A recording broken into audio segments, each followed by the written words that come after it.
চট্টগ্রাম এয়ারপোর্টে থমথমে পরিবেশ, কড়া নিরাপত্তা। অস্ট্রেলিয়ার দল বলে কথা, নিরাপত্তা তো চোখে পড়ার মতোই হবে। ফায়ার সার্ভিসের গাড়ি, অ্যাম্বুলেন্স, জোড়া টিম বাস, নিরাপত্তা বাহিনীর একাধিক গাড়ি।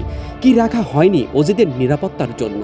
ঢাকায় ওয়ানডে সিরিজ হেরে চট্টগ্রামে টি-20 সিরিজ খেলতে এলো অজিরা। বড় দুঃসংবাদ, তাদের দলের অন্যতম অলরাউন্ডার ক্যামেরন গ্রিন টি-20 সিরিজ খেলবেন না। ওয়ানডে সিরিজ হারে এমনিতেই চাপে অস্ট্রেলিয়া, তার উপর আবার তাদের দলের অন্যতম তারকা ক্রিকেটার চট্টগ্রামে খেলতে পারবেন না। এটা যে বাড়তি চাপ সেটা বলাই যায়। অস্ট্রেলিয়ার বিপক্ষে এখন পর্যন্ত বাংলাদেশ টি-20 সিরিজে মুখোমুখি হয়েছে 11 বার। 7টি ম্যাচে জিতেছে অজিরা, বাকি 4টিতে টাইগাররা। ওয়ানডে সিরিজের পর টি-20 সিরিজেও অজিদের হারাতে পারবে কি টাইগাররা? সেই প্রশ্ন আপাতত তুলাই থাক, সময়ই উত্তর দিয়ে দেবে। চট্টগ্রাম থেকে মেজবা মিলন, ডেইলি ক্রিকেট।